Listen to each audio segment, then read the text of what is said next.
Hi everyone, welcome back to my channel. I would like to take the opportunity to start looking into the API test, and I would like to, at the moment I'm thinking about Python, because I just want to explore how I think it's easier than, and it's more a lot less lightweight compared to rest assured.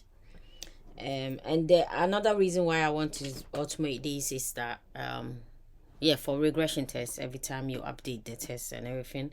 Also, apart from learning, because I don't know much about it, apart from learning, I also obviously want to make it easier every time I do an update. I don't want to be flipping around with this one and clicking here and going over there. I want it to be, it would be a lot less easier to work with the, and I've already looking into, because I was in a rush trying to see if I could, and I could get started, and it's not that hard. One thing that I have come across though that I would like to share with everybody is this. I was just searching for an API boilerplate, like a framework to use, and I think this is good. So I mean, this website, I will share it in the description below. All you really need is, if whatever version you've got, it will tell you, because I've got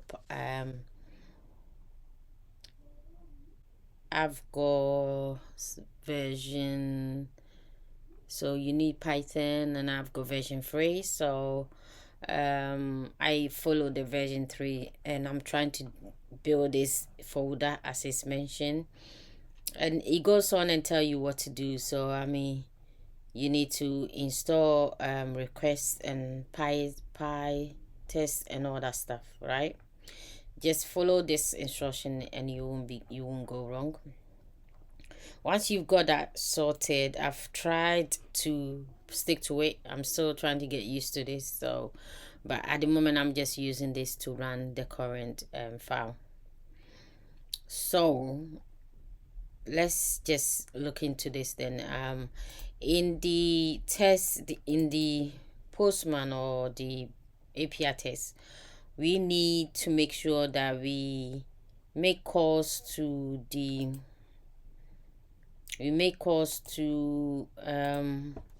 Keycloak to, and then we pass on for these details. Remember, we pass on the client ID, grind tab, username, password, and the client secret, which I showed you in some of the previous videos back, and that will generate you the access token for that particular user you are using. Like I'm using this particular user, it generates that access token for the user, and then I'm using that access token to do all the tests that I am carrying on. I've already explained this, right? So that's more or less exactly what we're going to do, right, in our API test. In the API test, we want to make sure that so the first thing we need is that thing, isn't it? We want to go to the Keycloak URL, token URL, which I've showed you how to access. So for me, it's http :// colon 9098 /rems / auction rem. That is the rem ID that I have. Protocol /protocol open ID, I'll say -connect /token, and this is my Keycloak token URL. Now we need that URL to get the user token. So I've got a function here which I am using to get the user token, right? So the good thing about Python, which I want to explore more, is that you don't need to give the every time you need to create a variable, you don't need to say what type of variable it is. It figures it out for you. And I think it's one of the best thing. If you have to compare it to TypeScript is a headache because you have to do all the types and everything. I haven't gone this far to judge, but this is what I'm seeing. I'm gonna find out soon.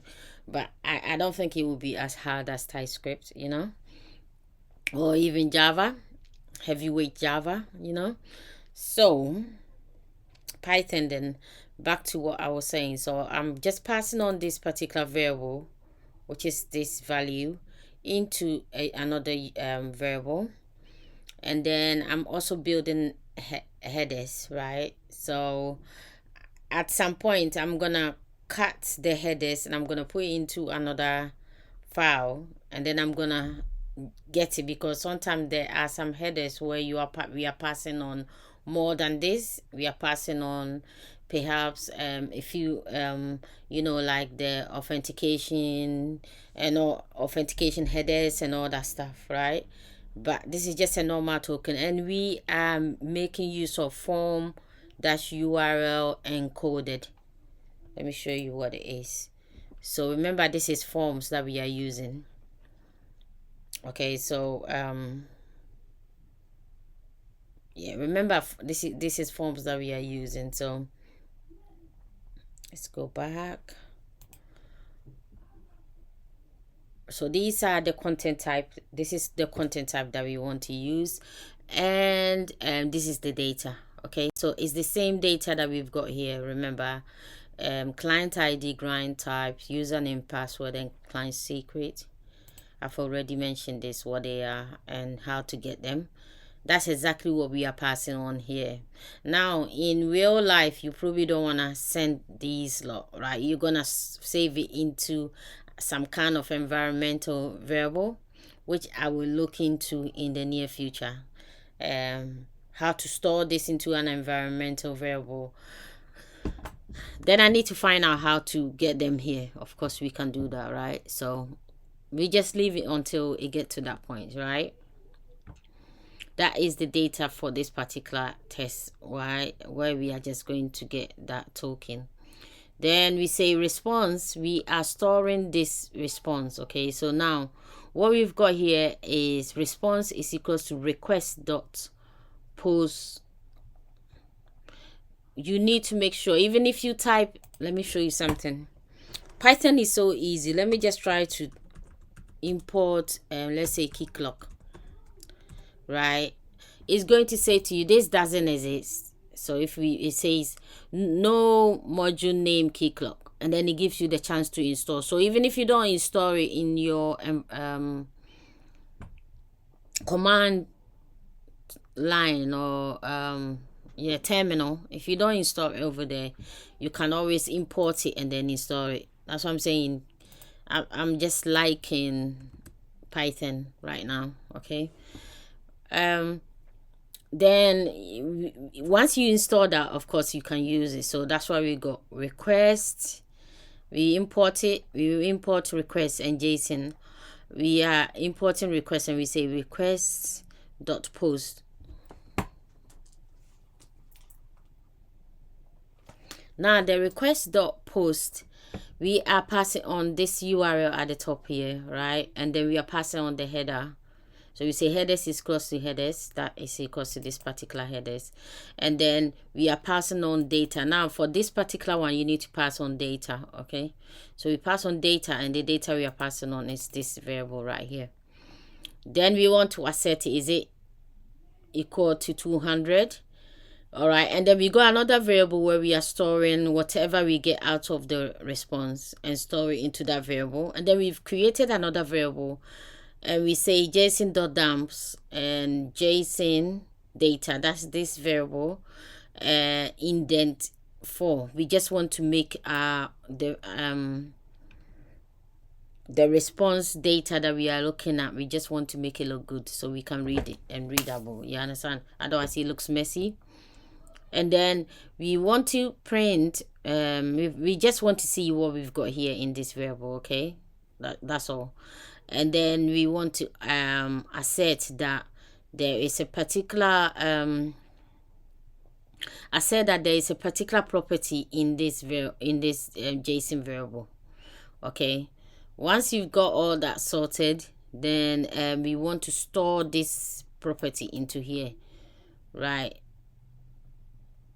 Well, we don't need to store it into there because I was printing it, that's why. But anyway, that was just for debug purposes. You don't need to worry about it. But what we need to worry about is returning the JSON data. This is the JSON data that we've got out of the response, the full response.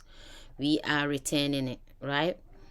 This is just another test to say how we are just getting it. It's not a big deal. You don't need this one. And in the end, we are calling this method. That is the first method. Yeah, this test. We are calling it, and that's the only way you can run the test. So I've commented this out because I don't need that. It was just for debugging purpose. So we are running it here, right? So let's just run this file and see what happens. I've already run it, but let's do it again so that you are aware of what it looks like.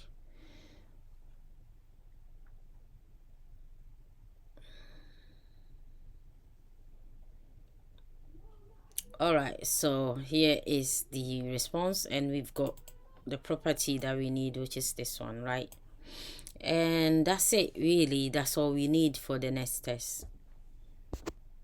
All right, guys, I'm going to end the video here, and we'll carry on in the next video.